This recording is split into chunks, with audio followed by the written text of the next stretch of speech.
Saint قائمہ committee خزانہ نے نیشنل فیس لیس سسٹم کی تجویز منظور کر لی ہے۔ ایف بی آر کی ڈیجیٹل نظام میں شامل نہ ہونے والوں پر بھاری جرمانے کی تجویز بھی منظور کر لی گئی۔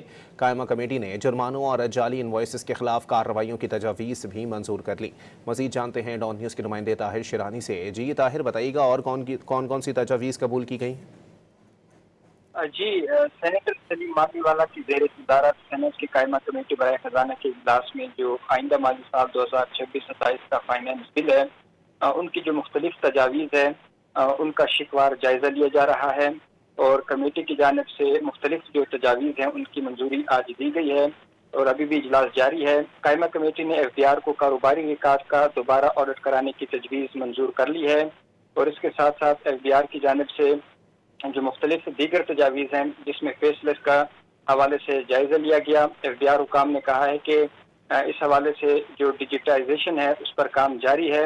وزیر خزانہ کی جانب سے کمیٹی کو بتایا گیا کہ اینڈ ٹو اینڈ ڈیجیٹائزیشن کا مطلب یہ نہیں ہے کہ انسانی مداخلت بالکل ختم ہو جائے، بلکہ اس کے باوجود کہ جو فیلڈ کے افسران ہیں وہ فیلڈ میں جا سکیں۔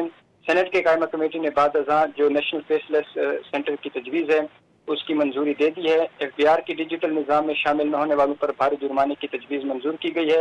ایف بی آر سے کاروبار کا ڈیجیٹل انٹیگریشن نہ کرنے پر 10 لاکھ روپے تک جرمانہ ہوگا، اور مقررہ مدت میں انٹیگریشن نہ کرنے والے کاروباری سیل کیے جا سکیں گے، اور مسلسل خلاف ورزی پر 50 لاکھ روپے تک کا دوسرا جرمانہ جو ہے وہ عائد کرنے کی اس بل کے تحت تجویز دی گئی ہے۔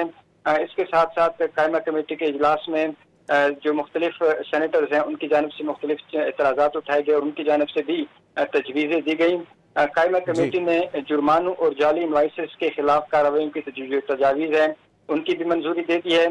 تاہم کمیٹی نے پی آئی اے کے لیے طیاروں اور پرزہ پر ٹیکس استنزاع کی تجویز میں ترمیم کر دی ہے، اور کمیٹی نے یہ استثناء تمام ایئر لائنز کو دینے کی ترمیم شامل کی ہے۔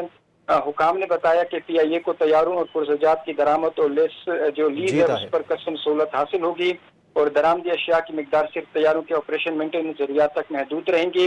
وزیر خزانہ کی جانب سے کمیٹی کو بتایا گیا کہ اب تو لندن کے روٹس کھل گئے ہیں، ایسا کرنا ضروری ہے۔ تاہم سینیٹر طلحہ محمود نے کہا ہے کہ ان کی تجویز یہ ہے کہ سب ایئر لائنز کو شامل کیا جائے، دل کھلا کر کے دیں، پھر دیکھیں کہ ایک سال میں کتنی ایئر لائنز آ جائیں گی، اور قائمہ کمیٹی کے اجلاس اس وقت جاری ہے۔ جی بہت شکریہ طاہر۔